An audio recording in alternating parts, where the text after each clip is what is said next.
All right, so welcome everybody for the CERIAS seminar series, and the talk today that I'm going to mention is differential guarantees for the cryptographic systems. My name is Aniket Kate. I'm an assistant professor here at Purdue. Okay. So we use cryptography in quite a lot of different scenarios, and I'll say that almost all of us have started to use now cryptography in some form or other. Typical things that are getting used in cryptography even in our day-to-day life is encryption. Most of our TLS, most of our communication that we do with our banks, or just even our email communication, is now end-to-end encrypted between the server and your local machines. We use them for the signature to ensure the authenticity, that you're talking to right server and that you're getting the right messages and not people are not changing your message on the way. And then there are also interesting other things such as commitments and zero knowledge proof that are also started to get used in various other interesting scenarios. So as I already mentioned, SSL TLS is certainly the most prominent form of the cryptographic mechanism that we use and on the regular basis. And so is the case with the password authentication or SSH that also most of you as a students must be using for your conversation.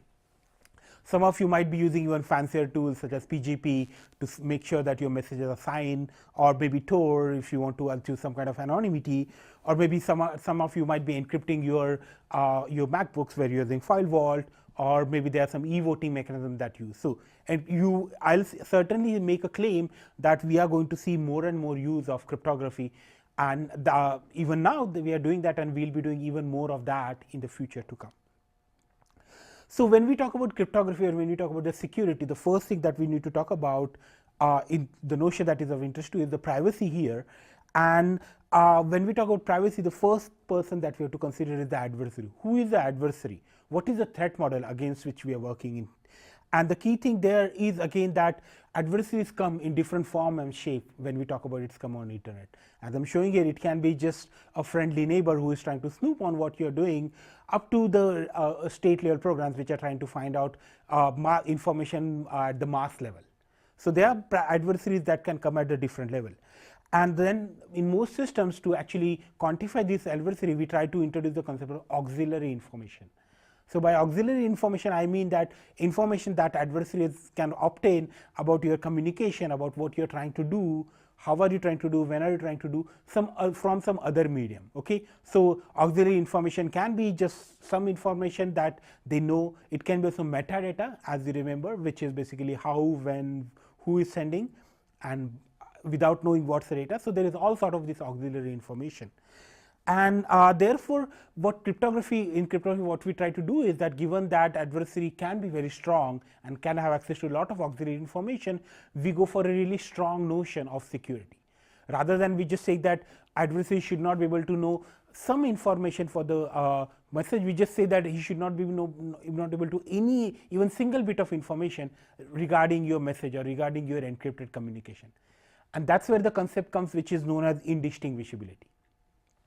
So what I mean by indistinguishability, that's I thought I'll just show that with a more diagram form.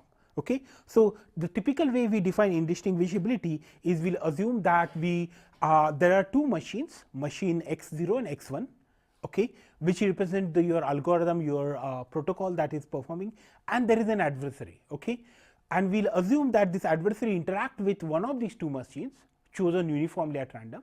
Okay, one of the two machines. And it will look at these through this interaction, it will try to determine whether it is interacting with machine 0 or machine 1. Okay, and then the idea is that when we say we have perfect indistinguishability, the best possible privacy, if adversary cannot distinguish between the two events, whether it is interacting with machine 0 or whether it is interacting with machine 1. Okay. Very simple way to consider that how these machines are related to cryptography. Let's say basic encryption as a mechanism. So machine 1 will be using the exact same algorithm, but it will be encrypting message M0 or maybe just message 0 bit. Okay, while machine 1 will be something again using the same algorithm, but encrypting the message 1, and that's one way to distinguish between the two messages. Okay, in principle, we also assume that adversary is the one who picked these two machines and given. So typical for when we talk about the privacy guarantee, what we want is that adversary, although he provided the two machines, eventually when one of them is picked uniformly at random, then he cannot distinguish which of the two is getting used. All right. And the perfect indistinguishability, which typically we achieve with one-time pad, if you have already done some study in there, is happens via when we say that the probability that adversary interacting with, let's say, machine x0 and obtaining and providing an output, let's say that it's actually interacting with as if giving output 1, which means it's interacting with machine 1, is equal to the probability that it outputs that the same value 1 when it is interacting with the machine x1. Okay? But in many situations we cannot achieve this perfect guarantee, and what we settle with is known as computational indistinguishability, where we say that instead of these two probability being equal, we say that they are actually almost equal and bounded by a small factor, which typically we know as delta, and this delta factor is negligibly small, very small, okay, exponentially small in the situation which is associated with the security parameter. So we define a security parameter, and we expect that value to be in these two probabilities to be not too far from each other and bounded by this small value delta. Okay. So this computational guarantee allows us to define various different cryptographic primitives, for starting from our standard encryption, public key encryption, or in many other scenarios like commitment and many other protocols. Now moving slightly away from the cryptography, and now we talk about a interesting problem regarding privacy, which is the privacy preserving data analysis. Okay. And the examples there are just lots of examples that we have to deal with of such things in our real world. For example, there are databases of health records, census data, web analytics, and in all these scenarios, the statistical information from these databases is collected and published online. Okay. And obviously this statistical information may provide some kind of information regarding individual entries in these databases. And when we try to actually achieve the privacy preserving data analysis, what we want to achieve is that although the these statistics are released, this information is released, at the same time we still try to protect the privacy for the data for the entries which are present in this particular database. And the question that we ask is that now this is again a basic privacy problem, and can we use the same rigorous definitions like indistinguishability that we studied earlier to this data privacy problem? And answer turns out to be no, and we'll just understand what's happening in this respect. The first thing that we'll have to understand here is that what do we mean by privacy in this data analysis scenario, these data release scenarios or statistical information release scenario. Okay. And even in the database literature, even before we define cryptography formally in 1977, Delineus actually provided the definition which has really good meaning, good semantic guarantees. So what we say that anything that can be learned of an individual from a statistical database can also be learned by the adversary without having access to this database, this statistical information. So something you already know about this particular individual or this particular entry, okay, or this particular individual outside without using the statistical information, then statistical information should not increase your information regarding this individual. Okay. This guarantee, for example, here just to understand, my adversary will be somebody who is querier. So he is the one who is going to make the query, obtain the statistical information, and now use this information to find out more about an individual. Okay. An example that I am going on the next slide should make it more clear. The one thing that we have to understand why this is analogous to what we saw already in the indistinguishability, right? So in the cryptographic scenario, we know this indistinguishability that I mentioned is known to be equivalent in several scenarios to what is known as semantic security. So semantic security is a notion which says that anything that can be learned from the that can be learned from an encrypted message. Okay, let's say you encrypt a message and you know any information about that message by looking at the ciphertext can also be learned even without having access to the ciphertext. Okay, so let's say you know that the message is either yes or no. That information, that auxiliary information that you already have about the message. Now you get an encryption of this message. It should not increase your information that you can obtain. with, regarding whether it is yes or no. So that's what we call as the semantic security. Okay, and this is the notion which is equivalent to the indistinguishability that we saw earlier, and basically this the notion that is provided a delineates for the database release or release of the statistical information for the database has the equivalence to this notion. Now if just putting this in slightly different perspective, let's say what we are comparing, this scenario is basically an adversary, which is an algorithm, and auxiliary information, and we are comparing that with the same adversary and with this auxiliary information and some statistical information regarding database, and we are comparing this. And what we want to say that the prior and the posterior view or the information that adversary can get of about an individual should not change much. So basically we are comparing the left hand side and the right hand side, and there should not be a huge difference in the information that adversary can obtain. Okay? But the key question that we want to ask is how much is too much, right? I mean, it should not know too much information. In the most ideal scenario, we want this information to be negligibly small, so that then which is which closely equivalent to the standard cryptographic setting. But as it turns out, that won't be the scenario in database release, because this information is closely related to the amount of that the statistical information should also provide some utility or some help, so that you can understand or obtain some information from this answer to the query. So the key thing is that the mechanism that achieves cryptographic level of small negligible advantage to the adversary possibly cannot provide the useful information to the as the answer to the query. So just to give an example, as it turns out, we can actually prove this impossibility, that we cannot achieve the best the cryptographic privacy guarantees and some kind of utility from the database, and that can be shown by this very simple example. Okay, let's say I'm taking a contemporary example, and my example, let's say Russia knows as an auxiliary information that Donald Trump is 0.5 inches taller than an average US person. Okay, and therefore let's say somehow we find out, we do a computation and we obtain the average height of a US individual, adding this answer that we obtain from the statistical answer that we obtain from the database, and adding the information that Donald Trump is 0.5 inches taller, we immediately know the answer or the height of Donald Trump.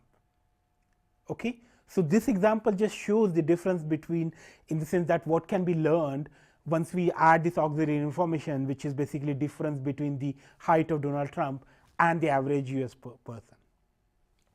And this will immediately leads to the leaking the privacy for Donald Trump. Okay, so that just shows that indeed it's a given the auxiliary information can immediately break into the privacy, and for any individual or any such using in our case basically the example that we take, the Donald Trump. Okay. The key interesting thing to remember see here is that this works even when the Donald Trump is not present in this database. Okay, let's say we are talking of that, let's say the Donald Trump is 1 inch taller than an average person, let's say from UK, and now in this database he won't be present, and still we will be able to use this auxiliary information and this answer that we get from the statistical query to obtain information regarding him, or rather break his privacy. Okay, so that shows there is certainly this auxiliary information that can play the role. So that motivated a very interesting definition, where that what if we consider different privacy notion, where basically we'll compare the two privacy leakage, whether basically we compare the leakage, what if the particular entry or individual is present in the database or whether they are not present in the database. And instead, for our notion, what we are going to do is we compare these two notions, that probability that answer will be a particular value such that that particular entry is present in the database, and probability of that will compare with the now the same database, but now this individual included, and we'll compare these two probabilities, and if that difference is not significant, then maybe we can actually make some meaningful guarantees regarding the privacy, because now looking at the output we cannot be sure whether this particular individual is present in the database or not. And that leads to the concept of differential privacy, which would basically means that these are the privatized or differential privatized database, so that the output for such database remain indistinguishable whether a particular person or whether a particular entry is present in the database or not present in the database. So, let me try to show that with a example here. Okay, as I am showing, typical as with the standard cryptographic systems, it is a game between adversary and a challenger. Okay, my challenge is on my left hand side and my adversary is on the right hand side. Okay, and what happens typically, as with our earlier example, an adversary is going to pick two database or two tables which differ in, let us say, one row, and he is going to send these pick these two tables and send them to the challenger. Now, what challenger is going to do is that pick one of them, okay, and run the algorithm, their algorithm to obtain the answers on top of that. Okay, typically it will be randomized algorithm, and obtain a result, and now send this result back to the adversary. Now, an adversary who has access to this answer should not be able to determine, okay, whether the table the blue table is chosen or the green table is chosen, which is just a single bit of information that it is not aware of.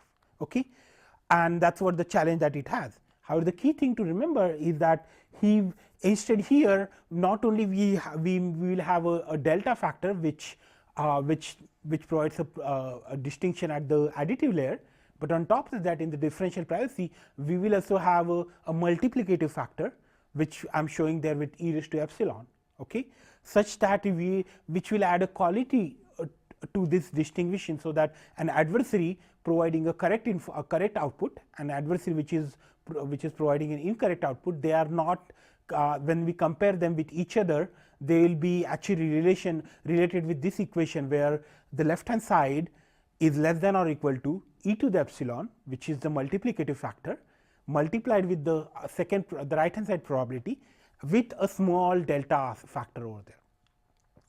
So, it is interesting, this makes us ask, what does this multiplicative factor mean? Okay. So, this is an interesting concept on itself, because if these are the probabilities that we are comparing, and now we are saying that for simplicity I am assume that this delta factor is 0. Okay. We typically expect that to be negligible, but maybe assume that that is 0. And when we are comparing these two probabilities, we are saying that the two probabilities are now associated with each other by this multiplicative factor, which indicates that there is, although one probability where the adversary guessing correctly can be higher, but it will be always bounded by a factor which is closely related to the second probability where he is going wrong.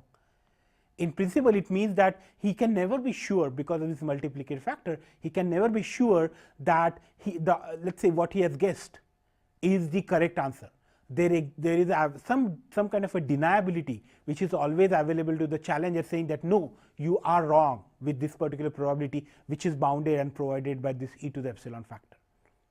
So, basically when we talk about differential privacy, one way to interpret that is that it provides you a deniability that indeed what is output by the adversary is incorrect, and that deniability is determined by this epsilon factor.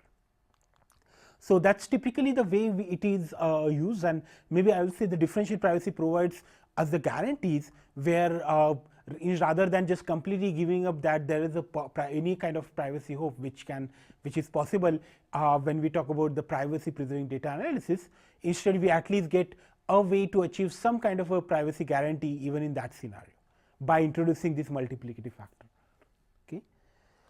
Now, indeed, an interesting question can be, is this data privacy database or data mining privacy or data release privacy is the only example where we can have a differential privacy kind of guarantee, or are there some other scenarios where it can be also helpful and where we can use such a deniability notion to get some kind of a meaningful guarantee rather than just giving up upon the hope to achieve some kind of a privacy. And as it turns out, this talk we are going to see two interesting examples where we are able to achieve the similar guarantees in the scenarios outside the data privacy scenario. Okay. Instead of, there is also an interesting way to put it, is that where can we use or abuse the differential privacy notion in submerged scenario, and we are going to see two prominent examples from my earlier work, where initially we use, in the first example we use that for the cryptographic protocol with imperfect randomness, where we are able to employ the similar concept to achieve some privacy guarantee, where otherwise we could not provide any privacy guarantee in the standard notion. And the second example that we are going to see is the anonymous, the privacy property for the anonymous communication networks such as Tor, where we are again able to use the similar guarantees to achieve some kind of a privacy which otherwise was not possible. So let me start with the randomness example. I guess those of you who already taken some kind of a crypto lecture or even security lecture, you know that to get good privacy guarantees, typically most cryptographic algorithms use some kind of a randomness. Okay, that we certainly need that, because when we talk about the secret key, that secret key should have some entropy, and the best way to do that is that secret key should be chosen uniformly at random or with some randomness guarantee. Okay, and most primitives are also randomized, and that's also required for notions such as the semantic security, indistinguishability. So given that, we use randomness quite a lot in all the cryptographic solutions, or for that matter in most security systems. Okay, the examples of encryption, commitment, zero knowledge proofs, secret sharing, R-cert, all these scenarios we required such randomness. In most scenarios, even if you heard me already, what we expect this randomness to be is uniform. Okay, so such that it's an interval which goes from some, let's say, value 0 to some n, and one of these values is picked uniformly at random. Okay, so that each of them has a probability to get picked which is uniform. It's 1 divided by n, basically. That's what's going to happen in this case. Just to give an example how typically this happens, I consider a very simple primitive, which is a commitment protocol. So a commitment protocol, it's a protocol between a prover and a verifier, and it works in two phases. In the first phase, the commit phase, the prover actually wants to commit to a particular message, okay, or a particular information. So he takes this message and the randomness value r, and basically it commits, use a commitment algorithm to take this message and the random value r and obtain a commitment c. And now this commitment is sent to the verifier or Alice, and the requirement that we have, the privacy requirement that we have, is that seeing this this commitment c, the verifier should not have any information regarding the committed value m. Okay, that's a guarantee that we want.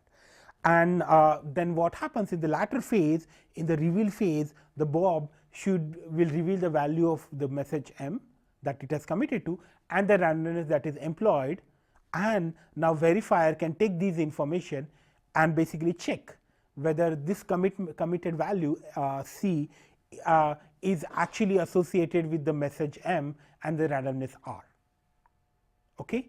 So, and the second property that we want typically from the commitment scheme is binding property, where it should not be possible for this prover to change the message afterwards. So, once you commit to something, you have to reveal only the same message m and not something else. Okay. And as you can see here, when we talk about for our discussion, we will be focusing on the privacy property, and that we can just explain with this simple example, where we will assume that, let's say, our adversary, which will be the verifier over here, is going to pick the messages. So, Alice here picked two messages, green message and the blue message. Okay, send those two messages to the prover Bob. Okay, and Bob, now what it does is it picks one of these two messages, it tosses the coin and picks one of these message uniformly at random, and then picks a randomness from a uniformly random source and commit to these things to obtain this black box as I am showing there. And the black box or the commitment value is sent back to the verifier or verifier who is Alice here, and which will be also our adversary in the privacy game. And now we compare the two probabilities as with the previous case. We'll compare the probability that, let's say, the blue value is committed to. Okay, so I'm talking about now the thing on the left hand side, where I'm saying that the blue value is committed in this black box, and I'm saying that the probability that adversary is going to claim that the value is going to claim that indeed the blue value is what it is committed to.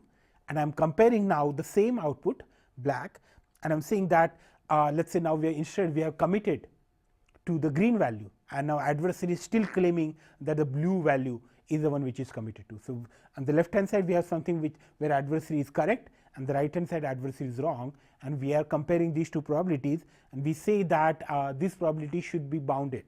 Okay? And the key thing that we want is that this value here should be this delta value there in this equation should be negligible, so that he cannot find out which of the two value is committed to, okay, whether it is a green value or whether it is a blue value. Okay. And that is the thing that we wanted. But the key thing that I want you to focus on in this particular example is this source of randomness. So, for this protocol to work correctly in most scenarios, we need an access to the uniform random source, so that this value r that is used for the commitment is the uniform is chosen with a uniform random source or from a uniform random source. However, if you go into the real world, access to the uniform random source is a very difficult thing. Most of the things that we deal with in the physical world have some kind of a causal relation. So, one thing is related to other thing. So, maybe most of the source that we employ for obtaining uniform random may not be random enough. Okay. So, real sources are not perfect random sources, are not uniform random sources, but they are somehow imperfect sources. And the interesting question to ask that, let us say we replace this ideal uniform random source with this imperfect source, can we still achieve the guarantees that we want? Okay. And that we will call as a concept of tolerating the imperfect sources. So, we will replace the randomness source that we employed, and we replace the uniform source in the ideal scenario with a non-uniform source, and still we ask the question, is the protocol still remain secure or not? So, the one thing that typically happens is that rather than doing that, in most there is already significant literature in theory which comes under the term of randomness extractor, where given such a non-uniform source, we basically apply an algorithm on top of that, so that we can convert that source to a uniform source and now use that. Okay. So, the idea typically is that maybe rather than when you want, let us say, k bits of uniform randomness, you extract k plus some x number of bits which are not uniformly random, but almost perfect, and you will basically have an algorithm which given this k plus x bit to convert them to k bits, so that those k bits are uniformly random. Yes. So, are you saying with the difficulty of getting perfect randomness, you would have two different random generators, and you'd switch between the two to provide the differential privacy you're talking about? So, currently I am just talking about a source, and that source is not perfect, it is not uniformly random, but instead it is imperfect. It has some, as we are going to see later, it will have some minimum entropy or something like that.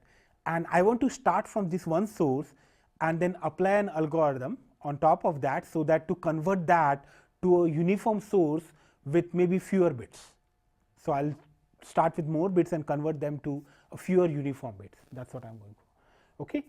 It is possible for some sources, but there are some well studied sources in theory at least, such as Santha-Vazirani source, for example, is one example, or there can be also block sources which are known as, where we know that we cannot always convert them.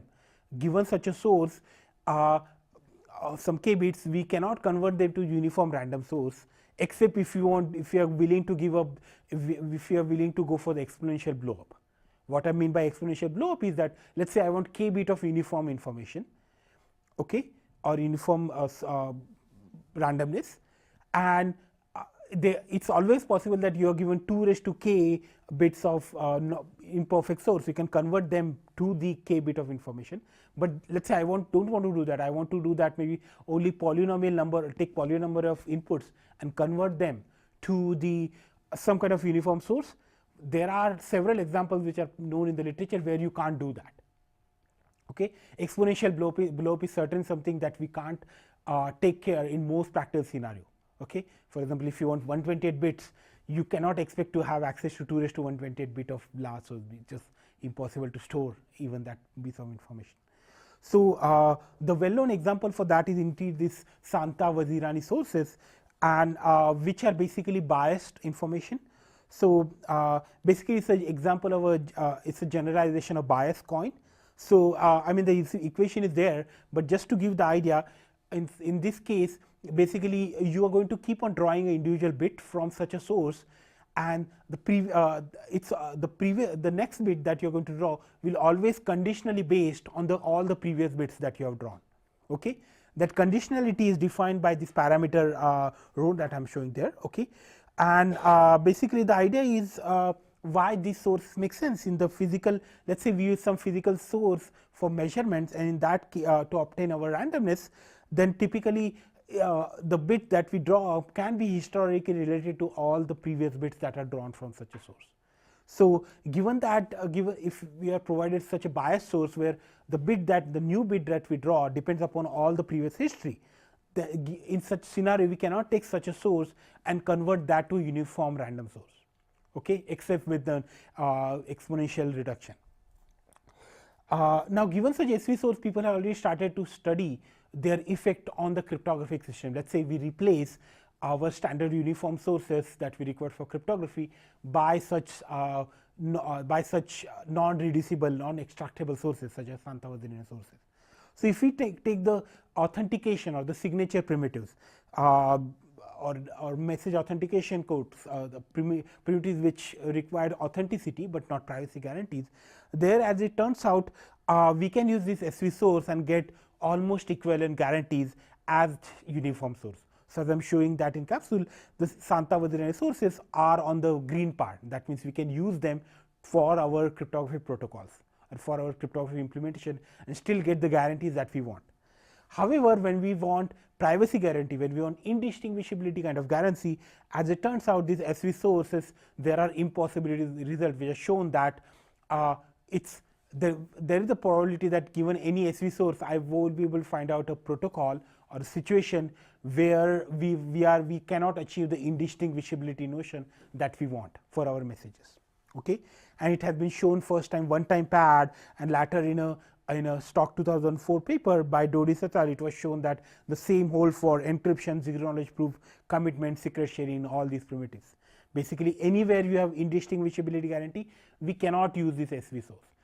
And the reason they thought about it is because they went for this standard cryptographic indistinguishability guarantee.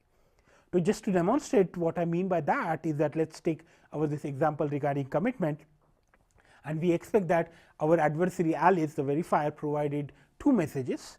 Now the Bob, the prover, actually commit to one of these 2 messages, okay, and the key thing it uses, the randomness that is used by the Bob is actually some Santha-Vazirani source, let's say, which is a biased randomness, and then output this black committed output is provided back to the verifier. Then we cannot ensure that there can be scenarios where the adversary can tell apart which of the 2 messages committed to by looking at this output and performing some conversation. Okay, and especially we are talking about the secure protocols here. That means if we replace this non-uniform source by a good uniform randomness or a perfect randomness source, then this protocol could have been actually proven secure. Okay, so we are talking about in this scenario where the randomness result into the lack of privacy. The question that we ask is that maybe, but this is happening only because we are considering for the indistinguishability kind of a notion. What if we are more than happy to actually settle on a slightly weaker notion which is similar to differential privacy, and we can overcome this thing? And that's the question that we ask. I mean, is it all lost, or it's not that all is not lost? Can we replace this perfect or the computational indistinguishability definition that we use for the commitment and replace more like a differential privacy kind of a notion and still obtain some kind of a meaningful guarantee?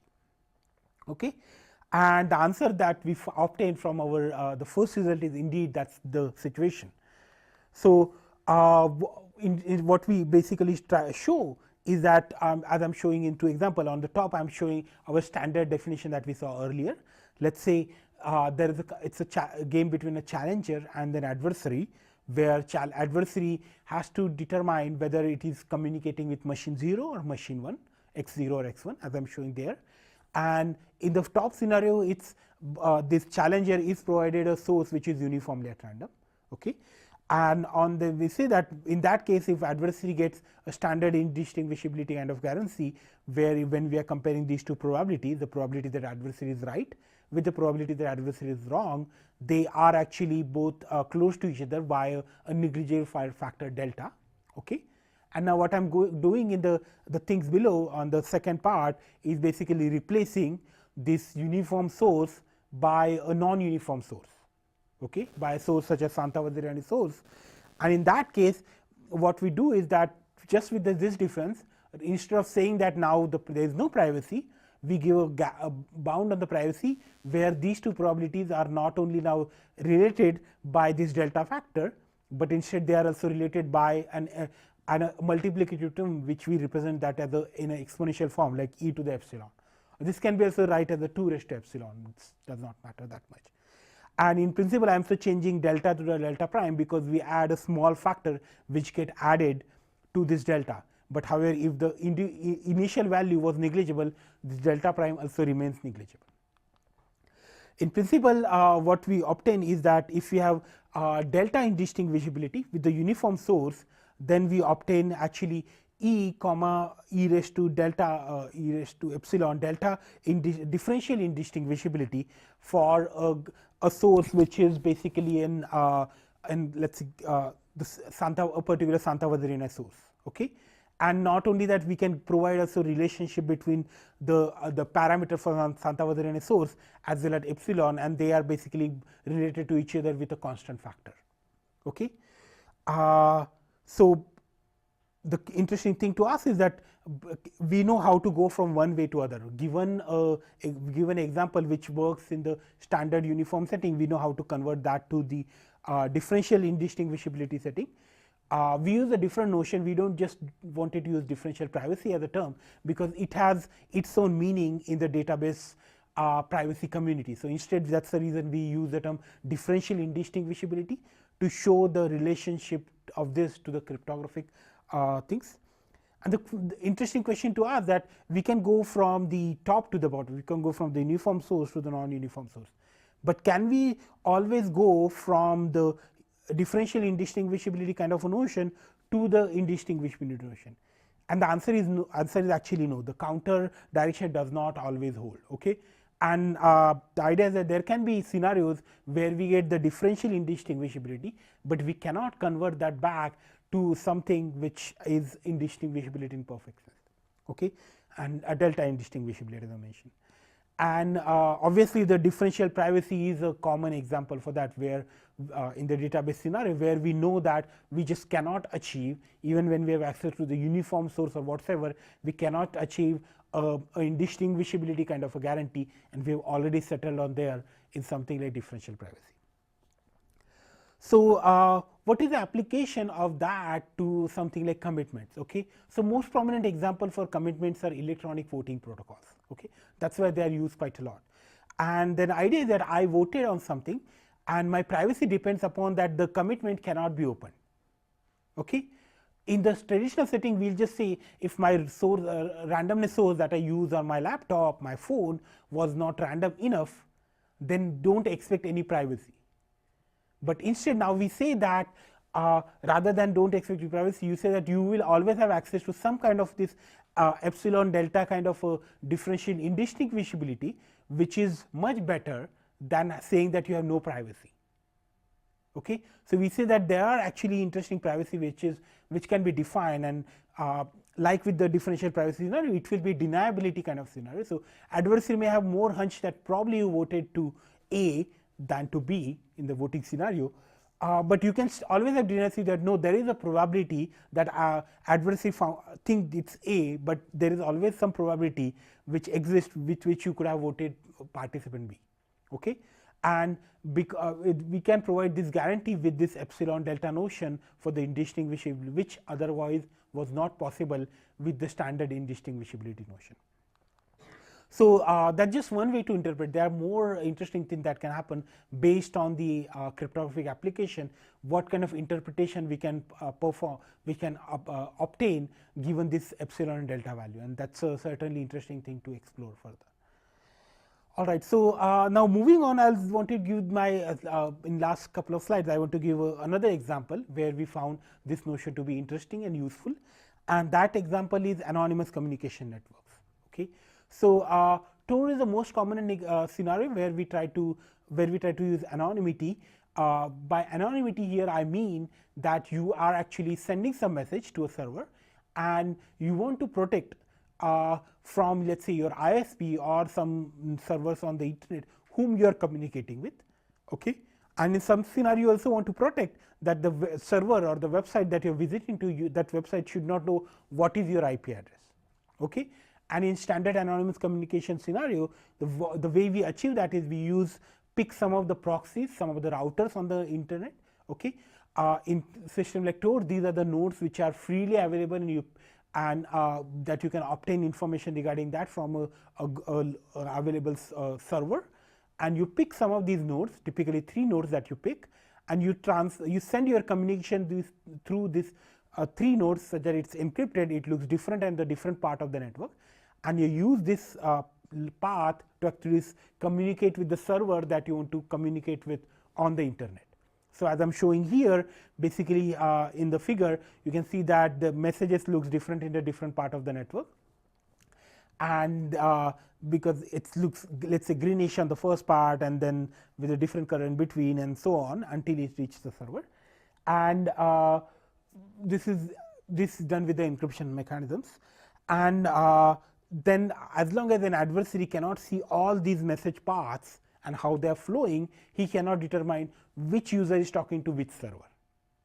Okay, so that's the way typically Tor provides some kind of anonymity. That's like one very basic description of how it happens. Okay, but we still don't know very well what do you mean by anonymity here. Okay, we know this is we want to achieve, but quantifying this anonymity, similar to as we have done with the cryptographic primitive, has been an open problem or challenge for several years. So what we did as our first effort is to actually try to quantify this privacy or the anonymity that we obtain from such anonymous communication network. And as we realized that we can't just pick one notion and try to achieve all these properties. Instead, we require multiple notions such as sender and receiver anonymity, relationship anonymity, unlinkability, to actually quantify or define these different guarantees that we achieve. Okay, this information depends upon what is your adversary. I mean, just to clarify, if my adversary is my ISP and not the end server that I'm going, then I want a receiver privacy in the sense that the ISP should not know which server I am visiting to. If my adversary is the final destination server where I want to visit it, let's say I want to go to google.com, but it should not know my IP address because they can track me, then in that case I'm going for the sender anonymity, such that the receiver or the last node should not have any idea who is the sender for a particular message. Okay, so what we did is we defined these guarantees and then try to actually measure them in interesting scenario. So the first thing that we want to do is the modeling this anonymous communication, and the key thing that will be required there is the anonymous communication. We have 3 key messages. Okay, the sender of the message, the receiver of the message, and the message itself. Okay, typically for the simplicity of the analysis, we assume that the messages are something which are common across the different scenarios. They will not become the key hurdle for defining the privacy notion, and that will become clear soon. And now, given such a scenario, the idea will be we'll take such a table as an input and we'll run this sender, receiver, and message table through the anonymous communication network, and an adversary will be somebody who will have access to the some links and the some nodes in the system, and it should not be able to actually get some kind of privacy notion the way we define it. Okay, so another way to now look at this is that this now I define similar to how I define differential privacy. So adversaries will have two tables which are adjacent, which are close to each other in some form or other. How they are adjacent to each other I will define very soon. Now they are given to the challenger. Challenger take these two tables, which are basically sender, receiver and message, and send them through the anonymous communication channel. An adversary will see whatever it can see at the nodes that are under its control. And now looking at this information, it should be able to determine which of the two tables are chosen by the challenger. Okay? And as it turns out, we observe that even here we have the guarantees which is very similar, that we compare the adversary determining that it has chosen correct table. I mean, on left hand side the blue table is chosen, or the blue set of senders and receivers is chosen, and adversary determines that it is actually blue, and we compare that with the second scenario where the green one was chosen and adversary still says it is blue, and we say that they are now related with the epsilon delta in a very similar way as we defined earlier. Now, just to make it clear what I mean by the adjacent table here, so let me take the simplest example, which is sender anonymity. Okay? In the sender anonymity, what we want is we want the privacy or the anonymity for the sender. So, the way I define it in the most basic form is I am going to take two tables chosen by the adversary. They are same except in one place, except in one location where the sender will be different. Okay? So, for example, in the table that are shown here, on the first two entries are exactly the same in both scenarios. Okay? In the both tables, they only differ in the sender, which changes from the Alice to Bob when we go from the table 1 to table 2. Okay? So, in the blue table the sender is Alice for the third message, and in the green table the sender is Bob. Okay? As you can see, all other entries are exactly the same in both scenarios. Okay? I am also keeping the same receiver in both scenarios, that you can see there. So, receiver is the same, only thing that change, only single bit of information that change is that the sender changes from Alice to Bob. Okay? And we say that we feed in these two tables to this system, challenger picks one of them and execute, and an adversary should be able to determine whether the blue table is chosen or the green table is chosen. Okay? So, that given these two things, the idea is to compare, and we still want to make sure that the adversary cannot distinguish between these two scenarios. Okay? The way we define this thing typically is we call this alpha adjacency, because what may happen that these tables which are provided by the adversary may require some more fine tuning. So, that in the most typical scenario, what happens is there are two tables which are provided by the adversary.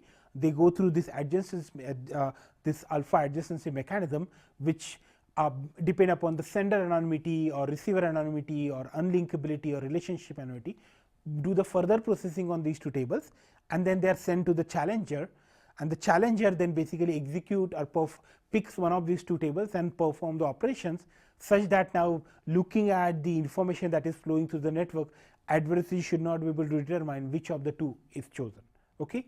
In the sender anonymity case that we saw, basically this adjacency algorithm does not need to do more. Okay? But in the more complex anonymity notions, he has to do the processing, and that is the reason we introduced that over here. But the question that still remains to is that why we have this requirement of multiplicative factor or this epsilon factor. Why can't only we do with the standard delta notion? And to make it understand, let me just give an example kind of why we see this multiplicative factor here. Okay? Let's say typically an adversary has an auxiliary information that there are two users, Alice and Bob. Okay? And let's say Bob prefers green nodes. Let's say green node shows US, and let's say pink node shows they are nodes from Europe. Okay?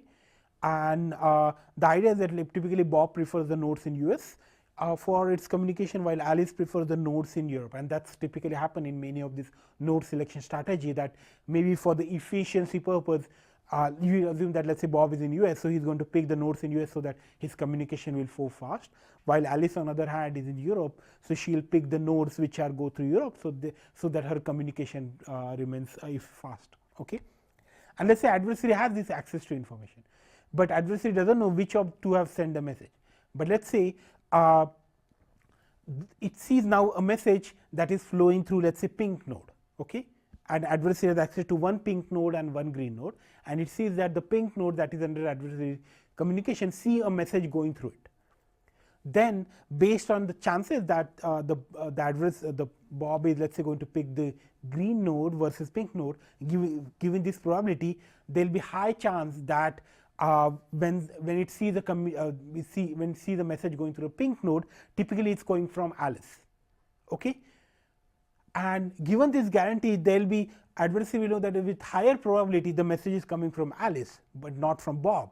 But it can never be sure, because typically in all these scenarios we have a probability that, let's say, 75% of chance that Bob is always going to pick the nodes in the green side, but there is a 25% chance that Bob is also going to pick some of the pink nodes. And let's say I am going to put the similar probability for Alice, who is going to pick the pink nodes with 75% chance, and with 25% chance she is going to pick the green nodes. Now, given this guarantee, adversary will, once you see a message on a pink node, it's know that most probably it's coming from Alice, but there is still always some probability that's coming from Bob.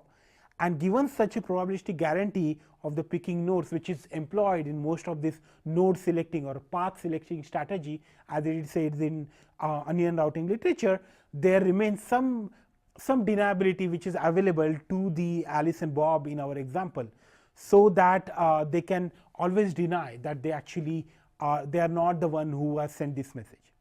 And this deniability property is exactly capturable in the multiplicative factor as we saw earlier, and indeed that provides another example for us where we can actually employ this this multiplicative factor, this differential kind of a guarantee, to achieve some kind of a privacy notion. Okay. So as I mentioned, this events, although then adversary sees that the message is flowing through a pink node, is not always a distinguishing event, okay. But it still has some information, and this information is captured by the differential guarantee, which provides us another information. So those are the two examples that I wanted to give, and with that I am going to end my talk, giving that indeed I will say not always there are scenarios where we cannot obtain the best possible guarantee for the privacy, which is indistinguishability, but we may have to settle on something weaker in terms of the differential guarantees, and there are scenarios naturally existing where we can obtain such guarantees. This study started in the form of differential privacy for database release, but in this talk I showed two examples, one in the cryptography itself and the second for the anonymous communication, where indeed we obtain similar guarantees naturally. Okay? Thanks a lot.